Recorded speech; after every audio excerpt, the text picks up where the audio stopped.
تحریک انصاف کے چیئرمین عمران خان کی جانب سے تاریخ کا آج اعلان کیا جانا تھا اسلام آباد مارچ کی، لیکن فی الحال وہ مؤخر کر دیا گیا ہے اور اب انہوں نے کہا ہے کہ اتوار کے روز پشاور میں کور کمیٹی کے اجلاس میں فیصلہ کیا جائے گا اور اس تاریخ سے سب کو آگاہ کر دیا جائے گا۔ البتہ انہوں نے اشارہ دیا ہے کہ 25 مئی سے 29 مئی کے درمیان وہ کوئی تاریخ دیں گے۔ تحریک انصاف کے چیئرمین عمران خان ملتان میں جلسے سے خطاب کر رہے تھے اور اس خطاب میں انہوں نے ایک بار پھر اپنے مخالفین کو تنقید کا نشانہ بنایا۔ انہوں نے کہا کہ لندن میں بیٹھے بھگوڑوں نے یہ سازش کی ہے۔ انہوں نے نون لیگ والوں سے سوال کیا کہ کوئی انسانی معاشرہ کبھی گیدڑ کو بھی لیڈر مانتا ہے۔ اس کے علاوہ انہوں نے یہ بھی کہا کہ موجودہ حکومت اتنی ڈری ہوئی ہے کہ پیٹرول کی قیمت بڑھانے سے پہلے اور بڑھانے کے لیے وہ چاہتے ہیں کہ نیشنل سیکیورٹی کونسل کی میٹنگ بلائی جائے۔ اس کے علاوہ انہوں نے بتایا کہ پاکستان کی تاریخ کا سب سے بڑا انقلاب آ رہا ہے اور اس انقلاب کا رخ ہوگا اسلام آباد کا، جس کے لیے انہوں نے کوئی باقاعدہ تاریخ کا اعلان تو نہیں کیا، گو کہ آج یہ بات واضح کی گئی تھی آج سے پہلے تک کہ جو ملتان جلسہ ہوگا اس جلسے میں یہ اعلان کر دیا جائے گا، تاریخ دے دی جائے گی اور سب کو اس بات کا انتظار تھا کہ آج کیا تاریخ دی جاتی ہے۔ لیکن عمران خان نے اپنی تقریر میں کہا کہ کچھ ڈیولپمنٹس ہوئی ہیں جس پر انہوں نے پشاور میں کور کمیٹی کا اجلاس طلب کر لیا ہے اور اس اجلاس میں فیصلہ کر کے سب کو آگاہ کر دیا جائے گا۔ البتہ انہوں نے بتا دیا ہے کہ 25 مئی سے 29 مئی کے درمیان کوئی تاریخ ہوگی جس پر لانگ مارچ کیا جائے گا۔ تو 25 مئی سے پہلے نہیں ہوگا لانگ مارچ اور 29 مئی کے بعد نہیں ہوگا، اسی کے درمیان جو ہے وہ کوئی تاریخ دی جائے گی۔ ہم اسی تمام تر صورتحال پہ اس جلسے پر بات کریں گے۔ سینئر اینکر پرسن اور سینئر تجزیہ کار جناب ڈاکٹر شاہد مسعود صاحب اس وقت ہمارے ساتھ موجود ہیں، ان سے بات کریں گے۔ ڈاکٹر صاحب، ایسی کیا ڈیولپمنٹس ہوئی ہیں جس کی بنیاد پر جو آج اعلان کیا جانا تھا تاریخ کا وہ مؤخر کر دیا گیا آپ کے خیال میں؟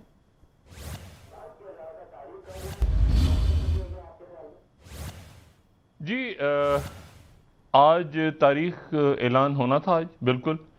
اور ملتان کے اس جلسے کے کچھ دیر پہلے عمران خان صاحب نے ٹویٹ بھی کیا تھا اور انہوں نے کہا تھا کہ میں آج تاریخ کا اعلان کروں گا، لیکن تاریخ کا اعلان نہ ہونے کا مطلب جو ہے جس کے بعد وہ کہہ رہے ہیں کہ کچھ پس منظر میں بات چیت چلی ہے، وہ یہ چلی ہے کہ غالباً اگلے 2 یا 3 روز میں، یعنی 25 کی انہوں نے کہا 25 سے 29، تو بات یہ چل رہی ہے کہ عمران خان صاحب کی تاریخ اناؤنس کرنے سے پہلے وزیر اعظم شہباز شریف صاحب جو ہیں وہ اسمبلیاں توڑنے کا فیصلہ کر لیں، اور یہ فیصلہ جو ہے یہ اس بات کے امکانات ہیں کہ یہ فیصلہ منگل کے روز ہو جائے، اور اس کے نتیجے میں پھر یہ اس طرح کا ماحول ایک بنے کہ جی عمران خان صاحب کا جو پریشر ہے یا ان کے لانگ مارچ کی ڈیٹ جو ہے اس کے نتیجے میں اسمبلیز نہیں توڑی گئیں، بلکہ خود جو صورتحال پنجاب میں ڈیولپ ہوئی ہے اور جو صورتحال سپریم کورٹ کا جو فیصلہ آیا ہے اور کل جو فرد جرم عائد کرنے کے لیے شہباز شریف صاحب کو اور حمزہ شہباز صاحب کو بلا لیا ہے، وہ خود پیش ہو رہے ہیں دونوں عدالت کے سامنے لاہور ہائی کورٹ میں، جو یہ ڈیولپمنٹس ہیں ان ڈیولپمنٹس کے نتیجے میں اور جو نواز شریف صاحب کا موقف بڑا کھل کے سامنے آ چکا ہے اور مریم نواز صاحبہ نے کل تقریر میں کہہ دیا کہ ہمیں کیا ضرورت ہے بوجھ اٹھائیں، تو یہ تمام معاملات اس طرف جا رہے ہیں کہ جہاں منگل کے روز اس بات کے امکانات ہیں کہ شہباز شریف صاحب پیر یا منگل کے روز قومی اسمبلی تحلیل کر دیں۔ یہ وہ اور اگر آج عمران خان صاحب یہ اعلان کر دیتے کہ میں جی 26 کو یا 25 کو میں آ رہا ہوں، تو پھر اس کے بعد یہ ہوتا کہ وہ جو میں آپ کو تاریخ بتا رہا ہوں کہ یہ منگل کا روز، پیر یا منگل کا روز، تو پھر یہ ہوتا کہ جی اس کے نتیجے میں دباؤ میں آ کے حکومت نے یہ فیصلہ کیا ہے۔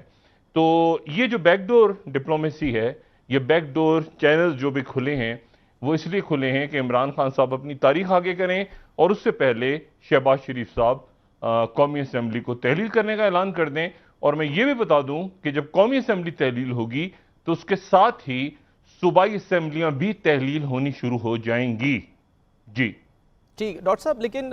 پھر ظاہر ہے بجٹ بھی پیش ہونا ہے، تو پھر اس بجٹ کا کیا ہوگا جسے پیش کرنے کی جو منظوری ہے وہ وزیر اعظم شہباز شریف صاحب نے دے دی ہے، تو کیا جو نئی اگر انٹرم گورنمنٹ آتی ہے تو اس کے پاس یہ مینڈیٹ ہوگا کہ وہ بجٹ پیش بھی کرے اور پھر پاس بھی کرے، کیونکہ 10 جون کو کہا جا رہا ہے کہ بجٹ پیش ہوگا؟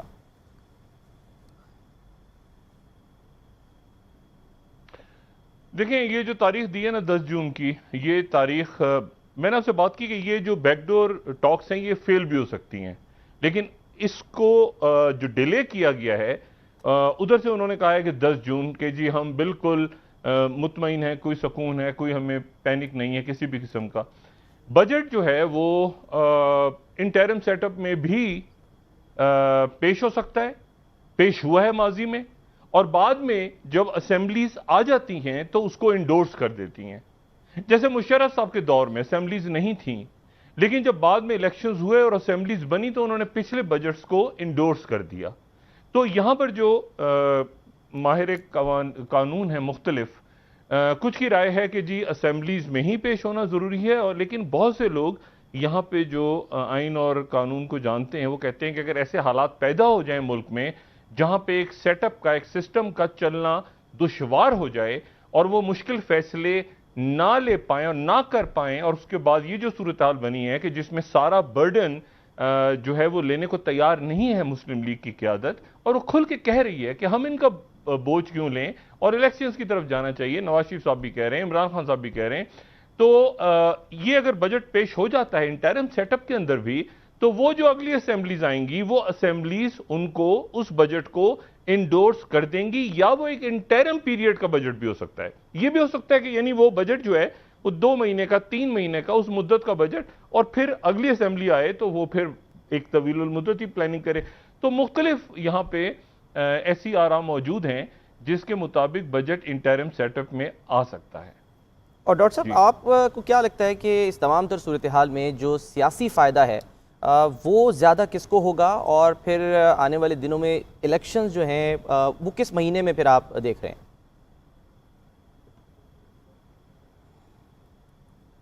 دیکھیں یہ ون ون پوزیشن ہوگی عمران خان صاحب کے لیے بھی اور مسلم لیگ نواز کی قیادت۔ اس کو میں مسلم لیگ نون کی حکومت کہتا ہوں، ظاہر ہے کیونکہ اتحادی جو ہیں وہ کھل کے ڈیفینڈ نہیں کر پا رہے، اور وہ چاہتے بھی نہیں کہ اس معاملے میں شہباز شریف صاحب کی حکومت کو وہ فیور کریں، اور ایک آدھ بیان ان کی طرف سے آتا ہے، اور لیکن آپ دیکھیں کہ شاہد خاقان عباسی صاحب، خواجہ آصف صاحب، خرم دستگیر صاحب، مریم اورنگزیب صاحبہ، نواز صاحبہ، حمزہ شہباز، یہ سارے اپنی حکومت کو ڈیفینڈ کرتے نظر آ رہے ہیں، اور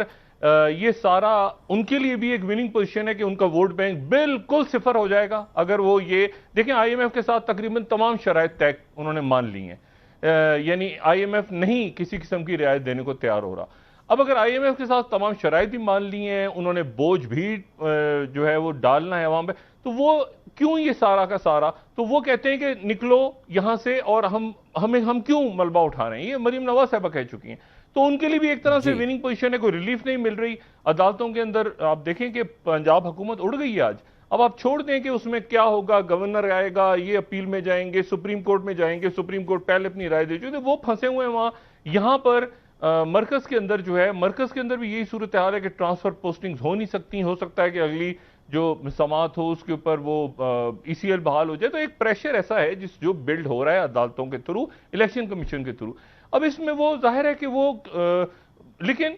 یہ ان کے لیے ون ہے کہ جی ہم نے خود فیصلہ کیا، اور عمران خان صاحب کے لیے بھی ایک طرح سے وننگ ہے کہ انہوں نے ڈیٹ نہیں دی تھی اور ان کا مطالبہ تھا، اور وہ مطالبہ منظور کر لیا شہباز شریف صاحب نے، اور اللہ خیر صلی اور اگلے الیکشنز کی طرف چلے گئے۔ تو یہ میرا خیال ہے، یہ میرا خیال نہیں ہے، میری اطلاع ہے کہ یہ بات اس وقت یہاں اسلام آباد میں چل رہی ہے، اور اس کے نتیجے میں انتشار، خلفشار، ملک میں جو ہیجان بپا ہے، یہ سارا کا سارا ختم ہو سکتا ہے۔ ہم ایک جمہوریت کی طرف ایک فریش مینڈیٹ کے ساتھ جو بھی حکومتیں ہیں آگے ہم جا سکتے ہیں۔ ملک متحمل نہیں ہے اس وقت غیر یقینی کی کیفیت کا، تو ایک طریقے کے ساتھ ایک فریش مینڈیٹ، اچھے مینڈیٹ کے ساتھ تمام پارٹیز آگے بڑھیں، یہی بات اسلام آباد میں چل رہی ہے۔ اسی بات کے اوپر 25 تاریخ سے ایک آدھ دن پہلے شہباز شریف صاحب تقریر کر سکتے ہیں، انہوں نے آج بھی تقریر کرنی تھی، نہیں کی، وہ کراچی میں تھے، انہوں نے ایک خطاب کیا تاجر کمیونٹی کے ساتھ، لیکن شہباز شریف صاحب جو ہیں، یہ جو عمران خان صاحب نے کہا کچھ ڈیولپمنٹس ہوئی ہیں، تو ڈیولپمنٹس یہ ہیں کہ مارچ کا اعلان وہ نہیں کریں گے، اور شہباز شریف صاحب اپنی حکومت کو ڈیزالو کر دیں گے. یہ بات چیت ہے جو پس منظر میں اس وقت چل رہی ہے. ٹھیک ہے، بہت بہت شکریہ ڈاکٹر شاہد مسعود صاحب آپ کا.